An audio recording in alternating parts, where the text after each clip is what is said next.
যানজট নিয়ন্ত্রণে battery রিকশাকে licence দিয়ে করের আওতায় আনার সুপারিশ করেছেন ডিএমপি কমিশনার শেখ মোহাম্মদ সাজ্জাদ আলী। দুপুরে রাজধানীর কাকরাইলে পুলিশ, ছাত্র জনতা এবং রমনা মডেল থানা এলাকার নাগরিকদের সঙ্গে মত বিনিময় সভায় তিনি এই সুপারিশ করেন। ডিএমপির এই সুপারিশকে স্বাগত জানিয়েছেন চালকরা। রাজধানীর নিত্য যাত্রীদের অসহনীয় ভোগান্তির নাম যানজট। অন্য অনেক কারণের সাথে কয়েক বছর ধরে যুক্ত হয়েছে ব্যাটারি রিকশা। অনিরাপদ এ যানের বেপরোয়া চলাচলের কারণে ঘটছে দুর্ঘটনা, সড়কে দেখা দিচ্ছে বিশৃঙ্খলা, অসহায় ট্রাফিক পুলিশ। আদালতের নির্দেশে কয়েকবার অটোরিকশা বন্ধের উদ্যোগ নেওয়া হলেও প্রতিবাদ ও বিক্ষোভের মুখে তা কার্যকর হয়নি। এই পরিস্থিতিতে রাজধানীর যানজট নিয়ন্ত্রণে ব্যাটারি চালিত রিকশাকে লাইসেন্স দিয়ে করের আওতায় আনার সুপারিশ করেছে ডিএমপি। অটোরিকশাকে একটা সীমিত নাম্বারে আনতে হবে, যে এই শহরে কত অটোরিকশা আমরা অ্যাকোমোডেট করতে সক্ষম, এবং তাদেরকে লাইসেন্স দিতে হবে এবং তাদেরকে একটা ট্যাক্সও দিতে হবে, ট্যাক্সের আনতে হবে। আপনি সরকারের জনগণের টাকায় তৈরি রাস্তা ব্যবহার করবেন অথচ ট্যাক্স দিবেন না, এটা তো পৃথিবীর কোথাও নেই এরকম। ডিএমপি কমিশনারের সুপারিশকে স্বাগত জানিয়েছে অটোরিকশা চালকরা। দাবি জানিয়েছেন যথাযথ প্রশিক্ষণ দেওয়ার। আগে তো প্রশিক্ষণটা দিতে হবে। আমাদের ভিতরে অনেকজনের সব ধরেন আমি সহ চালাইতে গেলে কেউ নিয়ম শৃঙ্খলা মানে না। আগে এই ক্ষেত্রে আসতে হবে, তারপরে না ড্রাইভিং লাইসেন্স। সবাই রায় দিয়ে আমগুলো লেগে সবাই আমরা কর্মস্থানটা কইরা খাইতে পারো, আমগুলো লেগে ভালো। বুয়েটের অ্যাক্সিডেন্ট রিসার্চ ইনস্টিটিউটের তথ্য অনুযায়ী জানুয়ারি থেকে অক্টোবর পর্যন্ত ব্যাটারি চালিত 3 চাকার যানবাহনের কারণে সারা দেশে দুর্ঘটনা ঘটেছে 900টি। এর মাঝে 582টি ছিল মারাত্মক। রাজধানীর সড়কে চলাচল করে প্রায় 12 লাখ অটোরিকশা। সুলতানা জাহান মিতু, ইন্ডিপেন্ডেন্ট নিউজ, ঢাকা। জুলাই আগস্টে ছাত্র জনতার গণ অভ্যুত্থানে শহীদ হয়েছেন 858 জন, আহতের সংখ্যা 11,536 জন। অভ্যুত্থানে হতাহতদের প্রথম ধাপের খসড়া তালিকা প্রকাশ করেছে গণ অভ্যুত্থান বিষয়ক বিশেষ সেল। শনিবার সেলের প্রধান অতিরিক্ত সচিব খন্দকার জহিরুল ইসলামের সই করা সংবাদ বিজ্ঞপ্তিতে এ তথ্য জানানো হয়। বিজ্ঞপ্তিতে বলা হয়, প্রথম ধাপের খসড়া তালিকা দুটি আগামী 23 ডিসেম্বর পর্যন্ত সর্বসাধারণের জন্য উন্মুক্ত থাকবে। তালিকায় শহীদ ও আহতদের নাম, ঠিকানা ও অন্যান্য প্রাসঙ্গিক তথ্য যাচাই, সংশোধন বা চূড়ান্ত করতে হতাহতদের পরিবারের সদস্য, ওয়ারিশ বা প্রতিনিধিকে মতামত দেওয়ার অনুরোধ জানানো হয়েছে। জুলাই আগস্টে গণ অভ্যুত্থানে হতাহতদের তালিকা চূড়ান্ত করার লক্ষ্যে স্বাস্থ্যসেবা বিভাগ, স্বাস্থ্য অধিদপ্তর, 64টি জেলা কমিটি এবং গণ অভ্যুত্থান সংক্রান্ত বিশেষ সেল কাজ করছে। এরই অংশ হিসেবে প্রথম ধাপের খসড়া তালিকা গণ অভ্যুত্থান সংক্রান্ত বিশেষ সেলের ওয়েবসাইটে প্রকাশ করা হয়েছে।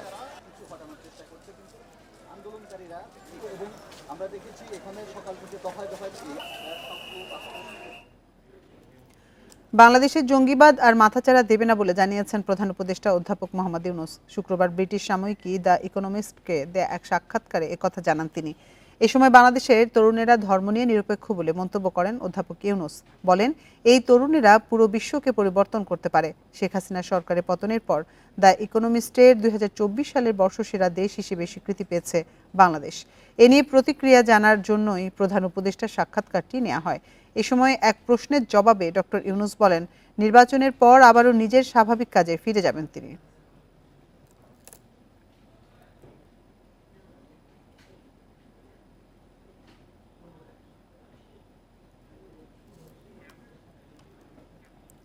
মূল্যস্ফীতির তথ্য প্রকাশে কোনো কারচুপি হচ্ছে না, তাই বেশি দেখাচ্ছে। এছাড়া এ খাত নিয়ে বহির্বিশ্বে যে ভুল তথ্য প্রকাশিত হয়েছে তা নিরসন করে সঠিক তথ্য প্রকাশ করবে ব্যাংকিং অ্যালামনাই। শনিবার রাজধানীর সিডাপে ব্যাংকিং অ্যালামনাকের 6ষ্ঠ সংস্করণের প্রকাশনা অনুষ্ঠানে এসব কথা বলেন অর্থ উপদেষ্টা। দেশের সরকারি বেসরকারি সব ব্যাংক ও আর্থিক প্রতিষ্ঠানের বিস্তর তথ্য উপাত্ত তুলে ধরে ব্যাংকিং অ্যালামনাক। শনিবার উন্মোচন হলো বইটির 6ষ্ঠ সংস্করণের মোড়ক। এতে 2023 সাল পর্যন্ত দেশটির 60টি ব্যাংক ও 34টি আর্থিক প্রতিষ্ঠানের গতি প্রকৃতি নিয়ে তথ্য প্রকাশ করা হয়েছে। অনুষ্ঠানে অর্থ উপদেষ্টা বলেন, আর্থিক খাতে তথ্য বিভ্রান্তিতে নীতি নির্ধারকদের দায় আছে, যা দেশি বিদেশি বিনিয়োগকারীদের নিরুৎসাহিত করেছে। তাই এ খাতে সঠিক তথ্যপাত্য প্রকাশের জন্য স্বচ্ছতা ও স্বাধীনতা জরুরি বলে জানান তিনি। এক্সপোর্টের ডেটা নিয়ে সন্দেহ প্রকাশ, জিডিপি মেজারমেন্ট নিয়ে, ইভেন ইনফ্লেশনের মেজারমেন্ট নিয়ে অনেক সন্দেহ প্রকাশ করে অনেকে। তথ্য বিবরণের পেছনে কিছু অনিষ্কৃত ভুল আছে, আবার কিছুটা যারা নীতি নির্ধারক তাদেরও কিছুটা নেতিবাচক ভূমিকা আছে। আর্থিক খাতে শৃঙ্খলা ফিরিয়ে আনতে উন্নয়ন সহযোগীদের এগিয়ে আসার কথা জানান অর্থ সচিব। বলেন, শৃঙ্খলা ফেরাতে সঠিক তথ্যের যোগান জরুরি। আর্থিক খাতের শৃঙ্খলা ফিরিয়ে আনা এই উদ্যোগগুলো যদি প্রপারলি ইমপ্লিমেন্ট করা যায় তাহলে আমাদের আর্থিক খাতে অন্তত আর কখনো এই ধরনের বিশৃঙ্খলার কথা শোনা যাবে না।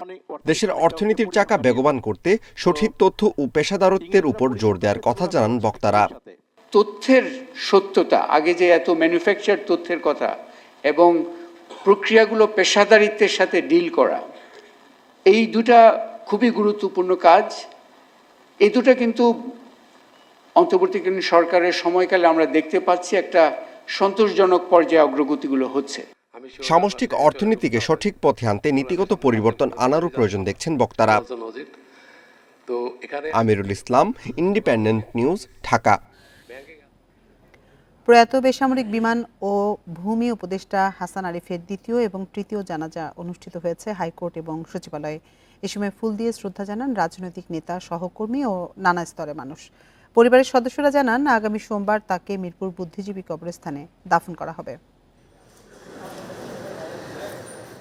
দীর্ঘ ৫৫ বছর আইন পেশায় যুক্ত ছিলেন সিনিয়র আইনজীবী অন্তর্বর্তী সরকারের উপদেষ্টা AF হাসান আরিফ। তার মরদেহ নিয়ে আসা হয় হাইকোর্ট প্রাঙ্গণে। সেখানে অনুষ্ঠিত হয় তার দ্বিতীয় জানাজা। জানাজা শেষে ফুল দিয়ে শ্রদ্ধা জানান নানা শ্রেণী পেশার মানুষ। এ সময় প্রয়াত হাসান আরিফের দীর্ঘদিনের সহকর্মীরা তার স্মৃতির প্রতি শ্রদ্ধা জানিয়ে তার কর্মজীবনের বিভিন্ন দিক তুলে ধরেন। তার মৃত্যুতে সকল জুনিয়র এবং সিনিয়র আইনজীবীরা অত্যন্ত শোকাহত। কোনো আইনজীবী সহকর্মীর সঙ্গে তার কোনো রকম অসুন্দর আচরণ আমরা কখনো দেখিনি। সবসময় ভদ্র নম্র ছিলেন। তিনি বাংলাদেশের দেবোত্তর সম্পত্তি বিষয়ে আমাদেরকে অনেক সাহায্য সহযোগিতা করেছেন। আইনের বিষয়ে তার খুঁটিনাটি সহ প্রত্যেকটা বিষয়ে যে পাণ্ডিত্যে তিনি পরিচয় দিয়েছেন পড়াশোনার ক্ষেত্রে। এরপর হাসান আরিফের মরদেহ নেওয়া হয় সচিবালয় প্রাঙ্গণে। সেখানে অনুষ্ঠিত হয় তৃতীয় জানাজা। এতে অংশ নেন বিভিন্ন মন্ত্রণালয়ের উপদেষ্টা সহ বিভিন্ন কর্মকর্তারা। এ সময় পরিবারের পক্ষ থেকে জানানো হয়, আগামী সোমবার রাজধানীর মিরপুর বুদ্ধিজীবী কবরস্থানে তাকে দাফন করা হবে। স্যারের কাছেও আমাদের কিছু কিছু বিষয়ে হয়তো ক্ষমা চাওয়া উচিত ছিল, কিন্তু তা চাইতে পারিনি। স্যারের যে বিনয়, এই বিনয় তার পরিবারে, আমাদের সকলের মধ্যে, তার কর্মস্থলে নিশ্চয়ই একটা প্রভাব রেখে যাবে। 23 তারিখে মিরপুর বুদ্ধিজীবী কবরস্থানে দাফন করব। সময়টা অবশ্যই জোহরের আগে হওয়ার সম্ভাবনা বেশি, তবে এখনও এক্স্যাক্ট টাইমটা ফাইনালাইজ করা হয় নাই। আমরা এটা পরে জানিয়ে দিব। হাসান আরিফের আত্মার শান্তি কামনা করে দোয়া চেয়েছেন পরিবার ও শুভাকাঙ্ক্ষীরা। আনোয়ার সাদাত নূর, ইন্ডিপেন্ডেন্ট নিউজ, ঢাকা। কিশোরগঞ্জের হাওরের উপর নির্মিত অলওয়েদার সড়ক ভেঙে ফেলার কোনো পরিকল্পনা করছে না সরকার। এই কথা জানিয়ে সড়ক পরিবহন ও সেতু মন্ত্রণালয়ের উপদেষ্টা মোহাম্মদ ফাউজুল কবির খান বলেছেন, বন্যা মোকাবেলায় প্রয়োজনে হাওরের নদীগুলো খনন করা হবে। দুপুরে ইটনা উপজেলা কার্যালয়ে আয়োজিত সরকারি কর্মকর্তা ও সুধীচন্দ্রের সাথে মত বিনিময় সভা শেষে সাংবাদিকদের তিনি জানান, তৈরি সড়ক নিয়ে আলোচনায় যাবে না সরকার। তবে এই সড়কের ফলে যেসব সমস্যা তৈরি হয়েছে সেগুলো সংশ্লিষ্ট মন্ত্রণালয়ের সাথে কথা বলে সমাধান করা হবে। এছাড়া মতামত নেওয়া হবে ভুক্তভোগীদেরও। এর আগে কিশোরগঞ্জ করিমগঞ্জ চামড়াঘাট সড়ক যথাযথ মানে উন্নীতকরণ শীর্ষক প্রকল্পের আওতায় চলমান কার্যক্রম পরিদর্শন করেন উপদেষ্টা।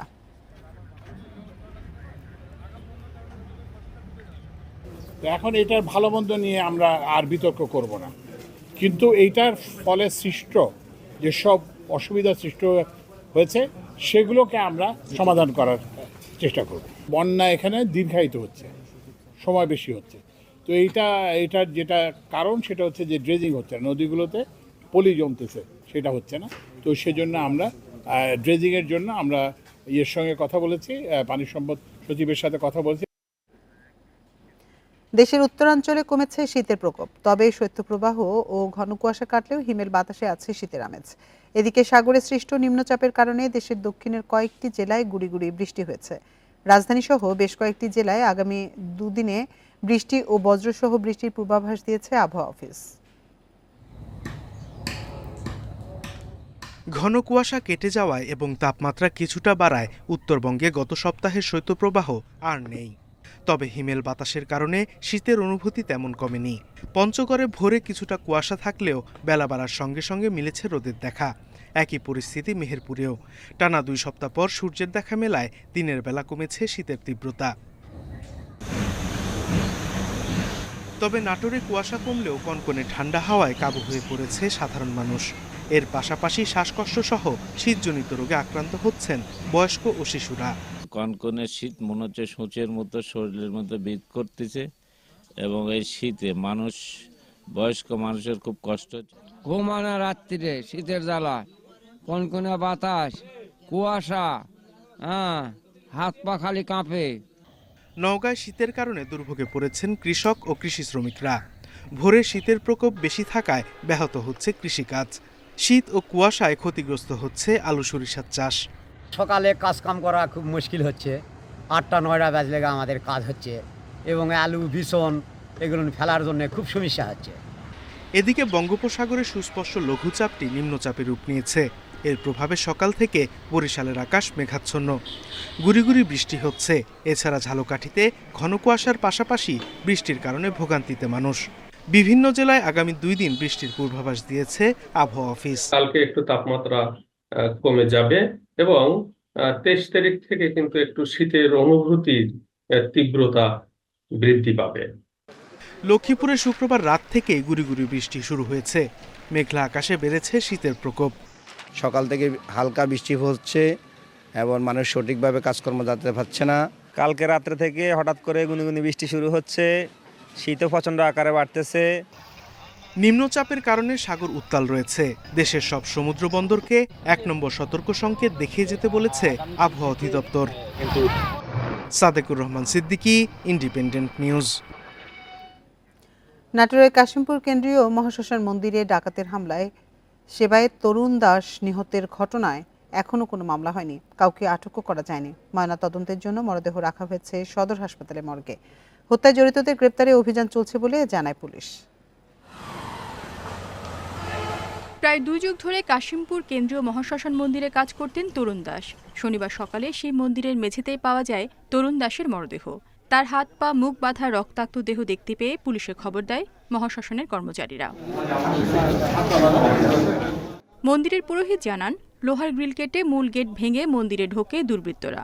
মন্দির থেকে কাঁসা, পিতল ও তামার 6 থেকে 7 মণ ওজনের বাসনপত্র নিয়ে গেছে ডাকাতরা। এছাড়া চুরি গেছে অন্যান্য মালামালও। মন্দিরের সমস্ত গেট ভাঙা এবং মন্দিরের ভিতরে প্রবেশ করে সেখান থেকে সব টাঙ্ক সব ভাঙা। এখানে শুধুমাত্র তামা, পিতল, কাঁসা এগুলো প্রচুর পরিমাণে থাকে, কয়েক মণ থাকে। বিভিন্ন ঘরে বিভিন্ন ট্রাঙ্কে বা বিভিন্ন মন্দিরে পূজার নিত্য কাজে বা কিছু স্টক থাকে, এগুলো কিছুই নাই। সেবায়েত তরুণ দাসের মরদেহ ময়নাতদন্তের জন্য পাঠানো হয় সদর হাসপাতালের মর্গে। এই হত্যাকাণ্ডে হতবাক নিহতের স্বজন ও মন্দির সংশ্লিষ্টরা। দ্রুত দোষীদের বিচারের আওতায় আনার দাবি তাদের। আমার বাবা তো ধরেন 2000 সাল থেকে এখানে থাকতো, সবার সাথে ভালোবাসা নিয়ে থাকতো। তা আমার বাবাকে যারা যেভাবে মারছে, আমি একটা সুস্থ আইনের কাছে বিচার চাই। এটা মনে হচ্ছে হত্যাকাণ্ড। পোস্টমর্টম করার পরে মোটামুটি নিশ্চিত হওয়া যাবে যে হত্যাকাণ্ডের পিছনে কারা আছে। আমরা এই বিষয়ে আইনগত বিষয়টা প্রক্রিয়াধীন আছে এবং আমরা আসামি গ্রেপ্তারের চেষ্টা করছি এবং ঘটনার মূল রহস্য উদ্ঘাটন করে আপনাদেরকে পরে বিস্তারিত জানানো হবে। এর আগে শুক্রবার জেলার হালতিবিলে এক অটো চালকের মরদেহ উদ্ধার করা হয়। এ নিয়ে এ মাসেই জেলায় 3টি হত্যাকাণ্ড ঘটল। Independent news. বিগত সময়ে করা সব অপরাধের জন্য পুলিশ বাহিনী লজ্জিত বলে মন্তব্য করেছেন আইজিপি বাহারুল আলম। দুপুরে সিলেট মেট্রোপলিটন পুলিশ কমিশনার কার্যালয়ে পুলিশের বিভিন্ন ইউনিটের কর্মকর্তাদের সাথে মতবিনিময় সভায় তিনি এ মন্তব্য করেন। পুলিশের মহাপরিদর্শক বলেন, আওয়ামী লীগ সরকারের সময়ে পুলিশের উপর রাজনীতিবিদদের নেতিবাচক প্রভাব ছিল। 15 বছরে এমন কোনো অন্যায় নেই যা পুলিশকে দিয়ে করানো হয়নি, সেজন্য পুলিশ প্রশাসন লজ্জিত। তিনি আরো বলেন, পুলিশ বাহিনীকে পুনর্গঠন করার চেষ্টা করছে সংস্কার কমিশন। তাদের সুপারিশের পরই পুলিশে সংস্কার করা হবে। 5 আগস্ট দেশের বিভিন্ন থানা থেকে 6000 অস্ত্র লুট হয়েছে জানিয়ে আইজিপি বলেন, এখনো 2000 অস্ত্র উদ্ধার করা যায়নি।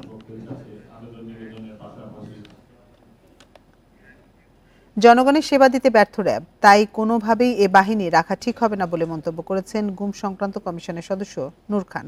বিকেলে রাজশাহীর মুক্ত মঞ্চে মায়ের ডাক আয়োজিত গণজমায়েতে গুম খুনের স্থির চিত্র প্রদর্শনীতে যোগ দিয়ে তিনি এ মন্তব্য করেন।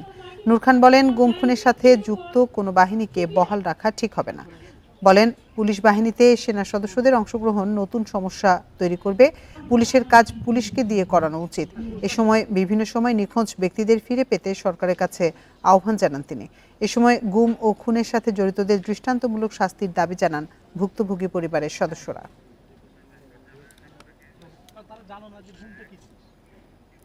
নির্বিচার কীটনাশক ব্যবহার, জলবায়ু পরিবর্তন, বায়ু দূষণ সহ নানা কারণে আশঙ্কাজনক হারে কমেছে মৌমাছির সংখ্যা। এতে কমছে মধু উৎপাদন। সকালে রাজধানীর কাকরাইলে মৌমাছি ও মধুর জোটের জাতীয় সম্মেলনে এসব তথ্য জানিয়েছেন গবেষকরা। এদিকে সুন্দরবনের মধুকে জিআই পণ্যের স্বীকৃতির দাবি জানিয়েছেন আয়োজকেরা। চলছে মধুর পিএস পরীক্ষা। ব্যবহার করা হচ্ছে ডিজিটাল রিফ্র্যাক্টোমিটার আর মাইক্রোস্কোপ দিয়ে দেখা হচ্ছে ফুলের রেণুর ঘনত্ব, যার মাধ্যমে বোঝা যাবে মধু খাঁটি না ভেজাল। সংশ্লিষ্টরা বলছেন, খাঁটি মধু পরীক্ষায় প্রচলিত যেসব পদ্ধতি আছে সেগুলোর মাধ্যমে সঠিক মান যাচাই করা সম্ভব নয়। 25 থেকে 30% পর্যন্ত পানি থাকতে পারে। তো সেই ক্ষেত্রে দেখা যাবে যে 30% বা 28% পানি সম্পন্ন যদি মধু কোনো একটা গ্লাসে দেওয়া হয়, তখন কিন্তু সেটা হচ্ছে পানিতে দ্রবীভূত হয়ে যাবে, কিন্তু মধুটা কিন্তু খাঁটি। মৌমাছি চাষ ও মধু বিষয়ক নানা আয়োজন হয় জাতীয় মৌমাছি ও মধু সম্মেলনে। এতে অংশ নেন ভ্রূণতত্ত্ববিদ, মৌয়াল চাষি ভোক্তারা। ধারণা দেয়া হয় কোন গাছের কোন ফুল থেকে কি মধু হয়। ভ্রূণতত্ত্ববিদেরা জানাচ্ছেন, বায়ু দূষণ ও ফসল চাষে কীটনাশক ব্যবহারের কারণে আশঙ্কাজনকভাবে কমছে মৌমাছির সংখ্যা। মৌমাছি হচ্ছে একটা পলিনেটরস, হ্যাঁ, ও যেটা করে পরাগায়নে হেল্প করে। তো এখন ওখানে যদি কেমিক্যাল দেওয়া হয়, যে কীটনাশক ব্যবহার করা হয়, তখন এটা মৌমাছির জন্য খুবই ক্ষতিকর হয়। আয়োজকরা জানিয়েছেন, বর্তমানে দেশে মধুর বাজার মূল্য 1200 থেকে 1500 কোটি টাকা। চলতি বছর মধু সংগ্রহ করা হয়েছে প্রায় 1 কোটি কেজি।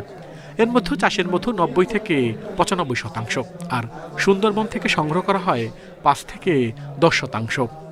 4 থেকে 5 লাখ কেজি মধু আমরা সুন্দরবনের বেল থেকে পাই, ম্যানগ্রোভ মধু, যেটা সুন্দরবনের খলিশা ফুলের মধু।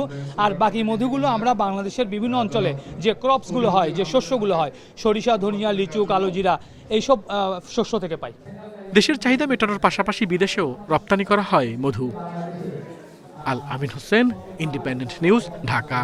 অবসর না নিলে যে কেউ জাতীয় দলের জন্য বিবেচনায় থাকতে পারেন, সাকিব তামিমও ব্যতিক্রম নন। সিদ্ধান্ত নেবে নির্বাচক প্যানেল। চ্যাম্পিয়ন্স ট্রফির দল নির্বাচন প্রশ্নে এমন মন্তব্য বিসিবি সভাপতির। ডিসেম্বরের পর শান্তর অধিনায়কত্ব নিয়ে সিদ্ধান্ত হবে বলে জানিয়েছেন ফারুক আহমেদ। বিসিবি সভায় বেশ কিছু বিষয় আলোচনা হয়। আসন্ন বিপিএল এর প্রস্তুতির অগ্রগতি নিয়ে কথা হয়। এশিয়া কাপ জয়ী যুব দলের প্রত্যেক ক্রিকেটারের জন্য 3 লাখ টাকা করে পুরস্কার ঘোষণা করেছে বোর্ড। আর প্রথমবার নারী ক্রিকেটে উইনিং বোনাস চালুর সিদ্ধান্ত হয়েছে।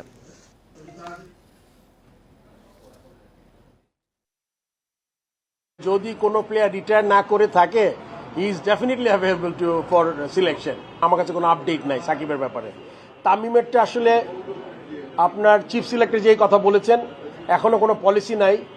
যদি কোনো প্লেয়ার রিটায়ার না করে থাকে আর যদি সিলেক্টররা মনে করে তাকে টিমে দরকার, তখন ওই সিলেকশন কমিটি আসলে ওই প্লেয়ারের সাথে, পার্টিকুলার প্লেয়ারের সাথে আলাপ করা দরকার। মেয়েদেরও উইনিং বোনাস চালু করেছি, এটা নতুন জিনিস, ছেলেদের মতো ছেলে। আর এই ছিল সংবাদ সন্ধ্যার আজকের আয়োজন। ইন্ডিপেন্ডেন্ট টেলিভিশনের সব খবরের বিস্তারিত জানতে চোখ রাখুন ফেসবুক, ইউটিউব এবং এক্সে। এতক্ষণ সাথে থাকার জন্য ধন্যবাদ সবাইকে।